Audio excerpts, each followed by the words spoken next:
ಸ್ವಾಭಿಮಾನಿ ನ್ಯೂಸ್ಗೆ ಸ್ವಾಗತ. ಇಂದಿನ ಪ್ರಮುಖ ಸುದ್ದಿಗಳು. ಬಂಡ ಗಂಡರಿಂದ ಹೆಂಡತಿ ಮಗಳ ಮೇಲೆ ಸುಳ್ಳು ದೂರು ದಾಖಲು. ಸಾಗರದ ರಾಮನಗರದ ಮಹಾದೇವಪ್ಪ ಆಳಲು. ದೂರು ದಾಖಲಿಸಲು ಹೋದವರ ಮೇಲೆ ಸರ್ಕಲ್ ಇನ್ಸ್ಪೆಕ್ಟರ್ ದರ್ಪ. ಕೆಆರ್ಎಸ್ ಪಕ್ಷದ ಪದಾಧಿಕಾರಿಗಳಿಂದ ಪತ್ರಿಕಾಗೋಷ್ಠಿ. ನ್ಯಾಯ ಕೊಡಿಸಲು ಹೋದ ಮಹಿಳೆ ಮೇಲೆ ಮಾನಸಿಕ ಹಿಂಸೆ. 7 ಬಾರಿ ದೂರು ದಾಖಲಾದರೂ ಆರೋಪಿ ಬಂಧಿಸಿದ ಪೊಲೀಸ್ ಇಲಾಖೆ. ನೊಂದ ಮಹಿಳೆ ದಯಾ ಮರಣ ಕೋರಿ ಸಾಗರದ ಎಸಿ ಆಫೀಸ್ ಮುಂದೆ ಧರಣಿ. ಜುಲೈ 22ರಂದು ರೈತ ಸಂಘದ ಜಿಲ್ಲಾಧ್ಯಕ್ಷ ದಿನೇಶ್ ಶಿರವಾಳ ಜನ್ಮದಿನಾಚರಣೆ ಪ್ರಯುಕ್ತ ರಕ್ತದಾನ ಶಿಬಿರ. ಸರ್ಕಾರದಿಂದ ರೈತರ ಅನುಕೂಲಕ್ಕಾಗಿ ಈ ಪೌತಿ ಆಂದೋಲನ. ಭೂ ಸುರಕ್ಷಾ ಕೋಡಿ ದುರಸ್ತಿ ಸುಲಭೀಕರಣ ಜಾರಿ. ಸಾಗರ ತಹಸೀಲ್ದಾರ್ ಚಂದ್ರಶೇಖರ್ ನಾಯ್ಕ್ ಮಾಧ್ಯಮ ಮಾಹಿತಿ. ಗೋಡೆ ಹಾಕಿದ್ವಿ. ಇಲ್ಲೂ ಅದೇ ಮನೆಗೆ ಇದ್ದೀನಿ ನಾನು. ನೀವು ಬಂದು ನೋಡಿದ್ರೆ ಹೋದಾಗಿದ್ದೆ. ಸುತ್ತು ಗೋಡೆ ಹಾಕ್ತೆ, ಒಂದು ಕಚ್ಚು ಗೋಡೆ ಹಾಕ್ತೇನೆ. ಹಳ್ಳಿ ಮಗಳು ಗೊತ್ತಿತ್ತು ನನಗೆ ಅದೆಲ್ಲ. ಸುತ್ತು ಗೋಡೆ ಹಾಕಿ ಅದನ್ನ ಚೀಟಿಗೆ ಬಿಟ್ಟು ನೀರು ಬಿಡ್ಲಿದ್ರಿಂದ ಚೀಟಿಗೆ ಬಿಟ್ಟು ಚೀಟಿಗೆ ಬಿಟ್ಟು ಆ ಗೋಡೆ ಕಟ್ಟಿದ್ದೆ. ಗೋಡೆನ ಇಟ್ಟಿಗೆ ಕಟ್ಟಿ ಆಟ ಮಾಡ್ತೀನಿ, ಮನೆ ಮಾಡಿ. ಆ ಮನೆ ರುಪಿಂಗ್ ಮಾಡಕ್ ಮಾತ್ರ ಬಂದ. ನಾನು 150 ರೂಪಾಯಿ ಸಂಬಳ ಕೊಡು ಅಂತ ಕೇಳಿದ ಅಣ್ಣ. ಹಾಕಿ ಕೊಡ್ತೀನಿ, ರುಪಿಂಗ್ ಮಾಡುವಂತ. ರೂಪಿಂಗ್ ಮಾಡಿದ ತಕ್ಷಣಕ್ಕೆ ಕಂಬಳಿ ಕಪ್ಪೂರಿಗೆ ನಾನು ಶ್ರೀಪಾದರು ಕೇಳಿದೆ, ನಗರಸಭೆಯವರು ಬೇರೆಯಲ್ಲಿ ಹಾಕೊಂಡ್ಬಿಟ್ರು, ಏನ್ ಮಾಡೋದಂತ. ಶಿಕ್ಷಣ ಮಕ್ಕಳು ನನಗೆ ಅದರಲ್ಲಿ ಇಲ್ಲ. ಅವಾಗ ನೀನು ಕರೆಂಟ್ ಹಾಕ್ಸಿದ್ರೆ ನಷ್ಟೇ ಕೊಡ್ತೀನಿ ಅಂತ ಶ್ರೀಪಾದರು ಹೇಳಿ ಸ್ವಲ್ಪ ಇದ್ದಾರೆ. ಇಲ್ಲ ಮಗ ಇದ್ದಾರೆ, ನಾನು ತಲೆ ಮಾಡಿದೆ. ಅವರು ಆಮೇಲೆ ಸ್ಟೇ ಕೊಟ್ಟು 3 ದಿವಸಕ್ಕೆ ನನಗೊಂದು ಕರೆಂಟ್ ಹಾಕಿದೆ. 6 ರಾಮಚಂದ್ರ ದುಡ್ಡಿ ಬರೀ 1,000 ರೂಪಾಯಿ ಮಾಡಿದ್ವಿ. ಎಲ್ಲ ಮಾಡಿದೆ. ಒಂದು ಸ್ಟೇ ತಗೊಂಡೆ, ಕರೆಂಟ್ ಹಾಕಿ ಸ್ಟೇ ತಗೊಂಡೆ. ಸ್ಟೇ ತಗೊಂಡಿದ್ದು ಮೇಲೆ ಕಂಬಳಿ ಕೊಟ್ಟೂರು ಹೋರಾಟ ತುಂಬಾ ಜಾಗ ಉಳಿಸ್ಬಿಟ್ರು, ನಾವು ಮಾಡ್ತೀವಿ ಅಂತ ಹೇಳಿ ಹೋರಾಟ ಮಾಡಿದ್ವಿ. ಅದ್ರಲ್ಲೂ ಹೋರಾಟ ಮಾಡನ್ನ ಕೇಳ್ತಿದ್ದಾರೆ. ಕಾಗೋಡವ್ರನ್ನು ಕರೆಸಿದ್ರು, ಕಾಗೋಡ ಸಾರು ಬಂದಿದ್ರು.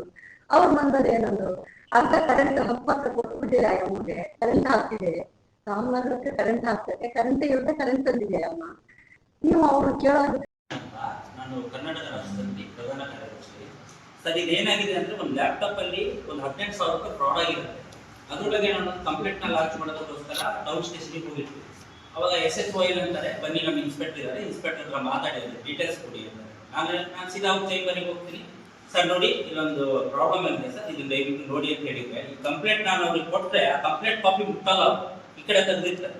ನೋಡಪ್ಪ, ಇದು ನನಗೆ ಬರಲ್ಲ, ಇದು ನಾನು ಇದ್ರ ಬಗ್ಗೆ ಗಮನ ತಗೊಳ್ಳಲ್ಲ, ನೀವು ಕೊಟ್ಟೋದ್ರೆ ಇಲ್ಲೇ ಧೂಳು ಹೊಡಿತಾ ಕೂಡುತ್ತೆ, ಹಂಗೆ ಇಟ್ಟಿರ್ತೀನಿ ನಾನು, ಬೇಕಾದ್ರೆ ಇನ್ನೊಂದಿರೋದು ವಾಪಸ್ ತಗೊಂಡು ಹೋಗ್ತಾರೆ. ನಾನು ಕೇಳ್ತೀನಿ ಅವ್ರಿಗೆ, ಅಲ್ಲ ಸರ್, ನೀವು ಜವಾಬ್ದಾರಿಯುತ ಸ್ಥಾನದಲ್ಲಿ ಇದ್ದು ನಾನೊಂದು ಕಂಪ್ಲೇಂಟ್ ಕೊಡೋಕೆ ಬಂದಾಗ ಏನಾಗಿದೆ ಅನ್ನೋ ವಿಮರ್ಶೆ ನೀವು ಅದನ್ನ ನೋಡ್ದೇನೆ ನೀವು ಇದ್ರ ವಿರುದ್ಧ ಆಗಲ್ಲ ಅಂತ ಹೇಳ್ತಾ ಇದ್ರಲ್ಲ ಸರ್ ಅಂತ ಕೇಳಿದಕ್ಕೆ, ನಾನು ಇರೋದೇ ಹಿಂಗಪ್ಪ, ನಾ ಮಾಡೋದೇ ಹಿಂಗೆ, ಏನ್ ಮಾಡ್ತೀಯ ನೀನು ಅಂತೇಳಿ ಏಕವಚನದಲ್ಲಿ ನನಗೆ ಮಾತಾಡ್ಸ್ತಾರೆ. ಹಾಗೆ ಬಾಯಿಗೆ ಬಂದಾಗ ಬೈತಾರೆ ಸ್ಟೇಷನ್.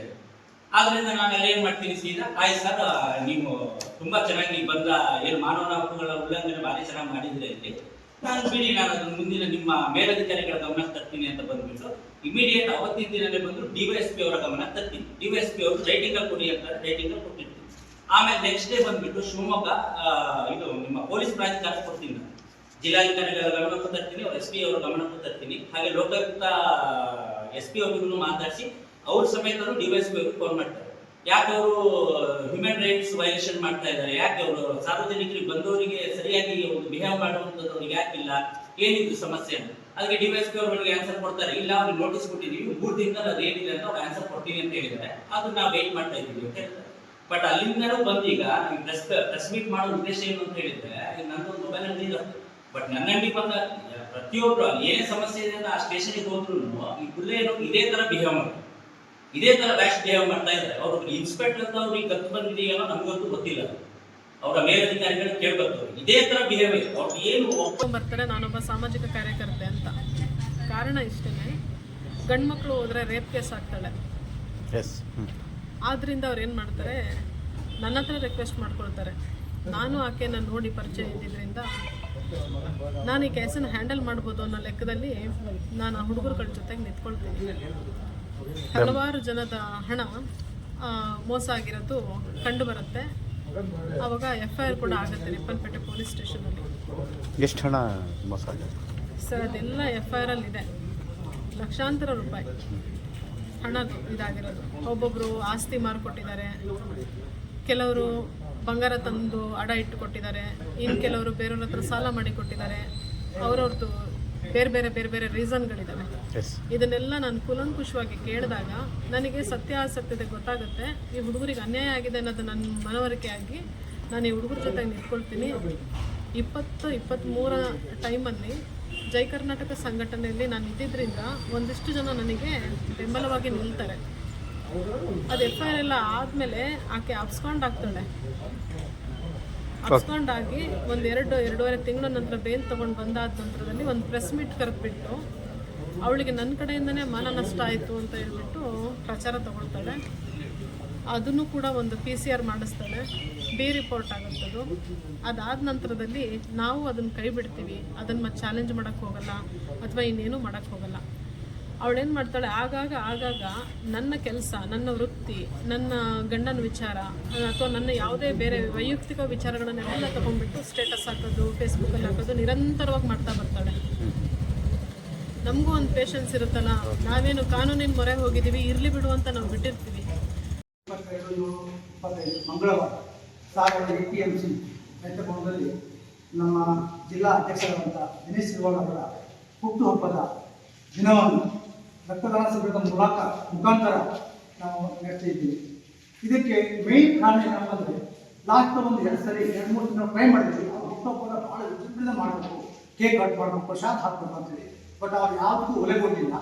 ಸೊ ಅವ್ರು ಇಲ್ಲಿವರೆಗೂ ಸಮಾಜಕ್ಕೆ ಕೊಟ್ಟಂಥ ಅವರ ಒಂದು ಸಮಾಜಕ್ಕೆ ಕೊಟ್ಟಂಥ ಅವರ ಕುಡಿಯೋಗಳು ಅದನ್ನು ನೋಡಿದಾಗ ಪರಿಶೀಲನೆ ಮಾಡಿ ನೋಡಿದಾಗ ಅವ್ರಿಗೆ ಈ ನಮ್ಮನೆ ಶಾಲೆ ಹಾಕೊಳ್ಳಿಕ್ಕಾಗಲಿ, ಕೇಕ್ ಕಟ್ ಮಾಡಲಿಕ್ಕಾಗಲಿ, ಬೆಟ್ಟ ಹಾಕೊಳ್ಳಿಕ್ಕಾಗಲಿ ಇಂಟ್ರೆಸ್ಟ್ ಇಲ್ಲ.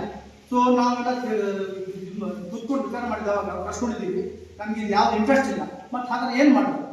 ಸೊ ಇವಾಗ ನೋಡುವ ಸಾಗರದಲ್ಲಿ ಸುತ್ತಮುತ್ತ ಈ ಸಾಂಕ್ರಾಮಿಕ ರೋಗಗಳು, ಈ ಡೆಂಗು ಇರ್ಬೋದು, ಮಲೇರಿಯಾ ಇರ್ಬೋದು ಭಾಳ ಆಗ್ತಿದೆ.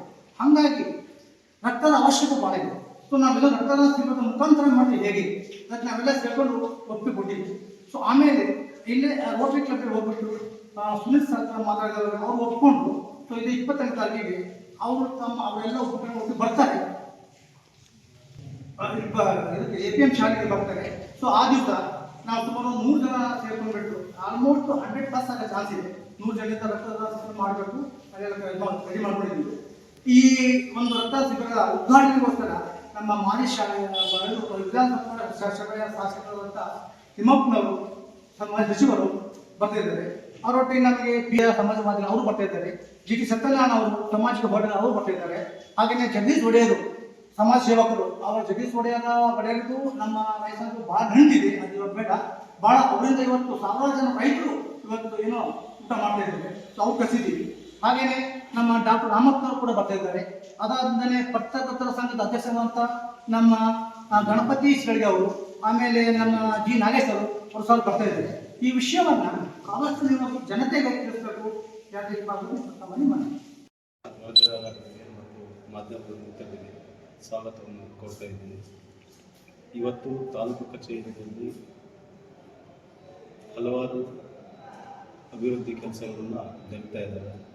ಮಾನ್ಯ ಕೇಂದ್ರ ಸರ್ಕಾರದ ನಿರ್ದೇಶನದಂತೆ ಮತ್ತು ಆದೇಶದಂತೆ ತಂತ್ರಾಂಶದ ಮೂಲಕ ಕೆಲವೊಂದು ಅಭಿವೃದ್ಧಿಯನ್ನು ಮಾಡಿದ್ದು, ಅದರಲ್ಲೇ ಕೂಡ ತಂತ್ರಾಂಶದ ಮೂಲಕನೇ ಕೆಲವೊಂದು ಬದಲಾವಣೆಗಳಾಗಿರ್ತವೆ. ಅದರಲ್ಲಿ ಮೊಟ್ಟ ಮೊದಲಾಗಿ ಪೌತಿ ಆಂದೋಲನ ಅಂತೇಳಿ ಕರ್ನಾಟಕ ಸರ್ಕಾರ, ರಾಜ್ಯ ಸರ್ಕಾರ ಅದನ್ನು ಜಾರಿಗೆ ತಂದಿದೆ. ಪೌತಿ ಆಂದೋಲನ ಅಂತಂದರೆ, ಈಗ ಖಾತೆದಾರರು ಯಾರಾದರೂ ಮರಣಪಟ್ಟಲ್ಲಿ ಅವರ ಸರಳ ವಾರಸುದಾರರಿಗೆ ಅವರ ಹಕ್ಕನ್ನು ಬದಲಿಸಬೇಕಾಗುತ್ತೆ. ಅದಕ್ಕೆ ಪೌತಿ ಅಂತ ಹೇಳ್ತೀವಿ. ಪೌತಿ ಕೇಸಿನಲ್ಲಿ ನಮ್ಮ ತಾಲೂಕಿನಲ್ಲಿ ಸಂಬಂಧಿಸಿದಂತೆ ಈಗಾಗಲೇ 13,793 ಗುರುತಿಸಲಾಗಿದೆ. ಅಂಥ ಪ್ರಕರಣದಲ್ಲಿ ಇದುವರೆಗೂ ಪಹಣಿ ಪತ್ರಿಕೆಯಲ್ಲಿ ತಮ್ಮ ಸರಳ ವಾರಸುದಾರರು ನಮೂದಾಗಿಲ್ಲ. ಹಾಗಾಗಿ ಸರ್ಕಾರನೇ ಅದಕ್ಕೆ ಆ ನಿಟ್ಟಿನಲ್ಲಿ ವಿಳಂಬ ಆಗಬಾರ್ದು ಅಂತೇಳಿ ಮತ್ತು ರೈತರಿಗೆ ತುಂಬ ಅನುಕೂಲ ಆಗಬೇಕು ಅಂಥೇಳಿ ಮತ್ತು ಅಲ್ಲಾಟವನ್ನು ತಪ್ಪಿಸಬೇಕು ಕಚೇರಿಗಳಿಗೆ ಅಂತೇಳಿ ಒಂದು ಉಚಿತವಾದಂಥ ಒಂದು ತಂತ್ರಾಂಶವನ್ನು ಅಭಿವೃದ್ಧಿಪಡಿಸಿದೆ. ಅದಕ್ಕೆ ಈ ಪೌತಿ ಅಂತೇಳಿ ಹೇಳ್ತಾ ಇದ್ದಾರೆ.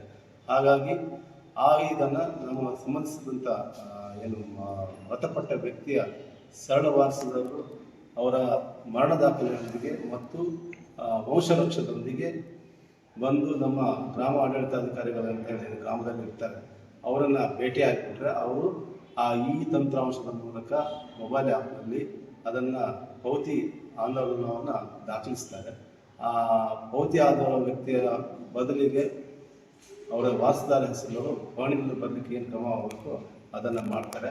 ಮತ್ತು ನಾವಿಲ್ಲಿ ಅದನ್ನು ನಮ್ಮ ಭೂಮಿ ಕೇಂದ್ರಕ್ಕೆ ಟ್ರಾನ್ಸ್ಫರ್ ಆಗುತ್ತೆ. ಭೂಮಿ ಕೇಂದ್ರದಲ್ಲಿ ಟ್ರಾನ್ಸ್ಫರ್ ಆದ ನಂತರ ಇಲ್ಲಿ ನಾವು ಅವರಿಗೆ ಪಹಣಿಯನ್ನು ಮಾಡಿ ಮೃತಪಟ್ಟ ವ್ಯಕ್ತಿಯ ಸರಳ ವಾರಸುದಾರ ಹೆಸರನ್ನು ಪಹಣಿ ಬರುತ್ತೆ. ಅಲ್ಲಿಗೆ ಆ ಪ್ರಕ್ರಿಯೆ ಮುಕ್ತಾಯ.